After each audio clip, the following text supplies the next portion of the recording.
howdy, y'all. Well, did you miss me? Go on and say I told you so. Yeah, now. Teen die draai van die nuwe eeu het die Suid-Afrikaanse Landboubedryf heel anders begin lyk. Een van die grootste veranderinge het gekom toe 'n nuwe bemarkingswet in 1996 geïmplementeer was. Die bemarking van landbouproduktewet het daartoe gelei dat daar 'n algehele deregulering van bemarking en prysvasstelling was. Die landbourade het ook binne 'n jaar van die wet se implementering tot niet gegaan. Produsente en rolspelers kon dus nou in 'n meer vrye markstelsel handel dryf. Hierdie het ook teen 'n breër konteks van opeenlopende droogtes plaasgevind. Soos ons in die vorige video gesien het, was daar al sedert die 1930s of the dirty 30s 'n nood vir 'n verandering in landboumetodes. Na die dirty 30s het die hoeveelheid vrugbare grond reg oor die wêreld stelselmatig verminder. Teen die 1980s was daar 'n drastiese afname in die totale area onder kommersiële koringproduksie in Suid-Afrika. Dit gesê, in dieselfde tydperk was daar 'n algehele toename in die opbrengs van koring per hektaar. Onder andere reflekteer hierdie tendens die algehele verbetering van tegnologie, gif en kunsmis. In 1993 het Van Niekerk en Krupp ook groot veranderinge aangebring. Zebra Motors was nou deur Chris en Michael van Niekerk beheer. En die beheer en bestuur van Niekerk en Krupp is deur Carel van Niekerk onder 'n nuwe naam, Carel van Niekerk Ingenieurswese, aangepak. Met Michael van Niekerk al reeds in Zebra Motors gevestig en Carel se 3 seuns en dis die derde generasie op pad, het Chris en Carel van Niekerk saam besluit om die besighede amptelik te skei. Carel van Niekerk kon toe sy volle aandag en passie aan landboumekanisasie gee. Teen die 1990s, na dekades se ooreenkomste met besighede soos Keys en Massey Ferguson, het Van Niekerk en Krupp slegs op die produksie en verkoop van hulle eie implemente gefokus.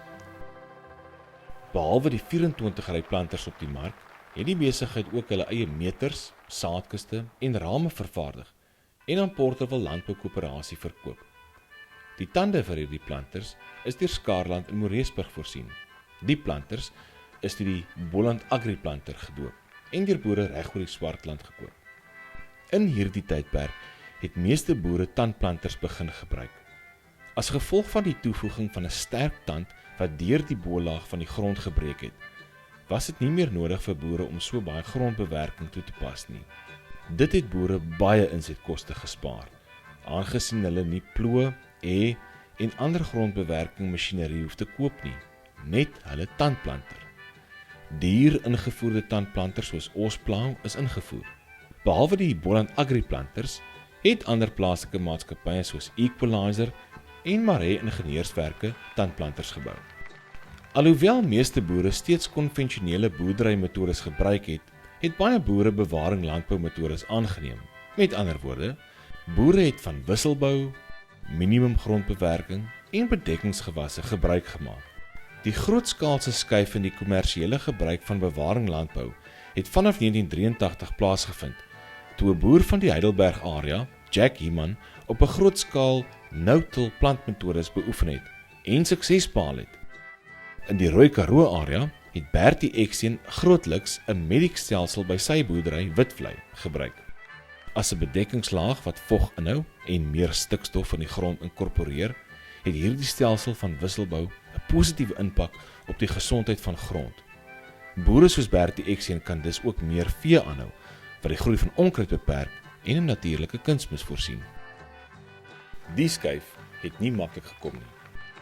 Volgens Dr. Johan Strauss van Bewaring Landbou Weskaap was daar nog nie bekostigbare min-till of no-till planters op die mark nie. Die konsep van no-till of no-tillage in boerdery beteken om die grond so min as moontlik meganies te versteur terwyl daar saad in die grond geplaas word. Die idee is om eerder deur die bestaande grond te plant, sonder om te ploeg en te skraap. Carel van Niekerk het besluit om die besigheid se tegnologie op hul skottelplanters te verbeter. Deur die loop van die 1990s en vroeg 2000s het die Piketspan verskeie verbeteringe aan die 24 ry planter gebring. In 2004 het Carel van Niekerk se seun Rossouw by die besigheid aangesluit. Rossouw het 'n agtergrond in meganiese ingenieurswese gehad en vir byna 4 jaar ervaring in verskeie velde opgedoen. Rossouw het met 'n moderne oog vir ontwerp en mechanisering die derde generasie van die familiebesigheid afgeskop. Saam met hom het sy vrou Ilse 'n jaar later by die besigheid aangesluit. Ilse het 'n agtergrond in finansies gehad en was as die nuwe boekhouer van die besigheid aangestel. Saam kon Rossouw en Ilse om die tafel sit en kyk hoe hulle die besigheid vorentoe kon vat. Met Rossouw se aankoms het die besigheid besluit om ook ander markte te betree en 'n minimumbewerking reeks uit te bring. Rossouw het die huidige 24 ryplanters se ontwerp gevat en het kleiner 12 en 16 ryplanters met 'n fyn saadkus ontwerp. Die planters is hoofsaaklik vir die plant van veiding gebruik en is veral in Natal verkoop. In Tansanië is die planters gebruik om rys te plant. Die idee was ook om 'n meer bekostigbare planter op die mark te plaas. In 2008 het Carel van Niekerk se jongste seun, Carel Junior, by die besigheid aangesluit. Carel Junior het 'n agtergrond in bedryfsingenieurswese gehad en ook vir byna 4 jaar in verskillende multinasjonale ingenieursfirmas gewerk. Met die doel om produksie en kapitaal te optimaliseer, was Carel Junior se fokus om te bepaal waar produksielyne en besigheidsstrukture aangepas kon word. Net soos Rossouw en Ilse het Carel Junior se vrou Liana ook later by die besigheid aangesluit. Liana het 'n agtergrond in grafiese ontwerp gehad en het in die ontwerp en bou van handelsmerke gespesialiseer. Die dynamic duo broers Rossouw en Carel het begin kyk hoe hulle die besigheid kon moderniseer en produksie optimaliseer. Nuwe spasies is in die fabriek geskep om produksie te verhoog. Moderne sagteware en masjinerie is gekoop om te verseker dat die besigheid plaaslike komponente van die hoogste gehalte kon vervaardig. Daar was 'n groot nood vir gespesialiseerde en hoë gehalte landbouimplemente en tegnologie. Rossouw en Carel Junior het hierdie behoefte raak gesien en besluit om die besigheid se totale fokus, arbeid en hulpbronne op die produksie van gespesialiseerde planters te plaas. Hier het hulle inspirasie getrek van hulle pa se veerploeg wat in die 1970s gebou is, as ook sy eerste planters se ontwerpe. Die broers het elke komponent van die planter gevat en gekyk hoe hulle die verstelling, akkuraatheid en koste van die planter kon verbeter. Om produksie so hoog as moontlik te hou, het Carel Junior voorgestel dat al die planters se planteenhede op 'n parallelogram afsonderlik op die raamwerk van die planter moes funksioneer. Met ander woorde, elke ry skottels het afsonderlik van mekaar op en af oor die onewe terrein beweeg. Die boere kon dus ook maklike en akkurate verstellings aan die diepte van planteenhede maak.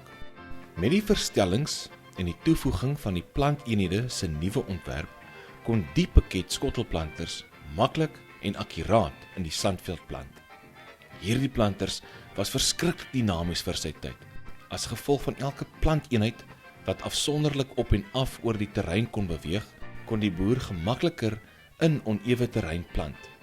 Verder, aangesien die planters met Carel Junior se Piket uitmeters toegerus was dit moontlik vir kliënte om meeste fynsaad en graangewasse te plant. Dus perfek vir die gebruik van wisselbou en dekgewasse. Klein verstellings is stelselmatig gemaak, die toevoeging van snykouters voor aan die plantereenhede en verstellings aan die raamwerk het verseker dat die planter in amper enige terrein of kondisies kon plant. Met 'n wenresep het die besigheid voortgegaan met die ontwerp en produksie van verskeie gespesialiseerde konvensionele en no-till skottelplanters. Net soos hulle oupa Henny en hulle pa, beraam die broers om die beste implemente spesifiek vir die Suid-Afrikaanse boer te produseer. Ook gebaseer op die 2012 skottelplanter, het die broers in 2018 'n minimumbewerking tussenryplanter uitgebring. Die tussenryplanter is perfek vir boere wat gewasse vir veiding tussen mielierye wil plant. Die planter kan ook as 'n fynsaadplanter gebruik word. Piket Implemente het tans 'n hidroliese drill wat perfek vir kliënte is wat konvensioneel of bewaring landbou wil toepas. Met hidroliese verstelbare planteenhede op 'n parallelogram kan die boer maklik in verskeie grondomstandighede plant. Die planters kan kunsmis, fynsaad en saad gelyktydig plant. Groter skottelplanters wat kan opvou is die besigheid se ligdruk skottelplanters. Met dieselfde parallelogram planteenhede en raamwerkontwerpe kan hierdie planters werklik deur 'n groot verskeidenheid grondomstandighede as ook deur dik bestaande stoppels plant. In 2014 het die besigheid 'n 13.5 meter wyd minimum til of min-til tandplanter vir Pieter en François Eksteen van Witvlei ontwerp. Die planter is ook ontwerp sodat elke tand afsonderlik op die parallelogram sit en kan dus gemaklik in ongelyke grond plant. Oor die jare is verskeie verbeteringe op die planter aangebring. Die planter loop nou nog op die Eksteen se plaas. Behalwe die konvensionele en minimum bewerking planters wat vir dekgewasse en wisselbou ontwerp is, het die firma ook besluit om 'n ander mark as koring te betree.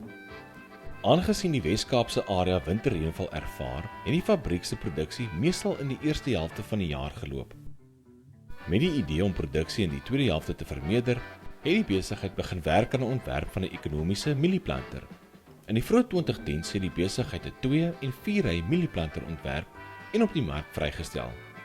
Aanvanklik ontwerp om deur 'n os getrek te word, het die moderne weergawe van die planter revolusionêr vir beide die besigheid en kliënte geword.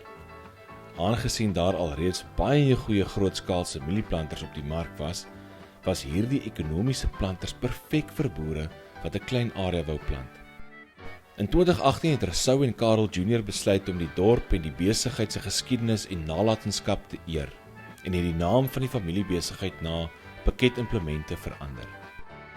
Met hulle oupa Hennie se ontwerpe van die 1950s en die vestiging van die handelsnaam Piket, het die besigheid nog eintlik altyd Piket Implemente vervaardig en verkoop. Met 90 jaar van ervaring, verbetering en genade, bou Piket Implemente aan 'n nalatenskap van goeie gehalte en moderne landboumasjinerie vir die Suid-Afrikaanse boer. Hiermee bedank ons hartlik Carel van Niekerk Senior, wat vir 5 dekade sy uiterste energie en passie by die familiebesigheid gegee het.